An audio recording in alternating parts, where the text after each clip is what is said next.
ادارے سیاست اور سیاست ملت فنڈ کے زیر اہتمام والدین و سرپرستوں کے لیے لڑکے اور لڑکیوں کی شادیوں کے سلسلے میں 147واں دو بدو ملاقات پروگرام اتوار کو صبح 10 بجے سے شام 4 بجے تک Royal Regency Garden Asif Nagar road پر منعقد ہوا۔ اس پروگرام میں بیدر کرناٹک سے تعلق رکھنے والی ایک تنظیم بیدر بیٹرمنٹ فاؤنڈیشن نے تفصیلی معائنہ کیا۔ اس وفد کو ملت فنڈ کے انتظامیہ نے تعلیمی قابلیت کے لحاظ سے لڑکوں اور لڑکیوں کے جو کاؤنٹرز اور انجینئرنگ سیکشن جہاں پر والدین بالمشافہ بات چیت کر رہے تھے اور کاؤنٹر پر لاؤڈ اسپیکر اور اسکرین پر لڑکے کے فوٹوز کے ساتھ ساتھ لڑکے کا تعارف پیش کرنے کا طریقہ اور دوسرے تمام کاؤنٹرز کے متعلق معلومات کو دیکھ کر خوشنودی کا اظہار کیا۔ اس دو بدو ملاقات پروگرام میں حسب سابق تعلیمی اعتبار سے کاؤنٹرز کا اہتمام کیا گیا تھا۔ والنٹیئرز کی جانب سے تمام والدین و سرپرستوں کو رہنمائی کی جا رہی تھی۔ ادارے سیاست کے اس دو بدو ملاقات پروگرام میں 100 سے زائد نئے لڑکے اور لڑکیوں کے رجسٹریشن عمل میں آئے۔ رائل ریجنسی گارڈن کا وسیع و عریض فنکشن ہال تنگ دامنی کا ثبوت پیش کر رہا تھا۔ والدین و سرپرستوں کی کثیر تعداد موجود تھی۔ پیش ہے اس خصوص میں یہاں کے کچھ جھلکیاں۔ Bureau report سیاست.com۔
مائیں اور بہنیں، یہ ایک مقدس تالمیل کے انعقاد کے لیے ہم سب یہاں پر جمع ہیں۔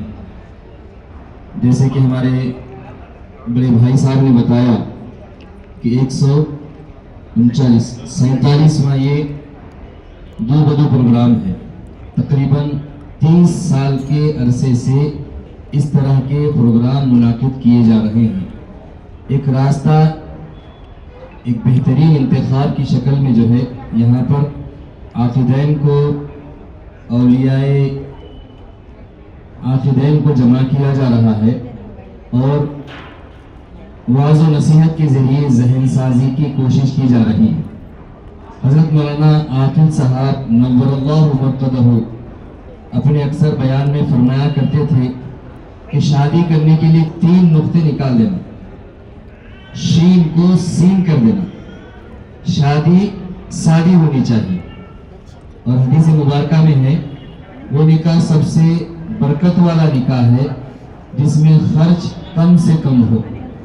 آج ہم شب و روز شادیاں ہوتے دیکھتے لگ پدھر بیچ کے شادی کر رہا ہے، کوئی پلاٹ بیچ کے شادی کر رہا ہے، کوئی سود سے پیسے اٹھا کر شادی، اور کوئی اپنے گھر کے قیمتی سامان کو بیچ کر شادی کر رہا ہے۔ یہ کتنی بڑے تکلیف اور بڑے انسان کے لیے شرمسار کرنے والی بات ہے۔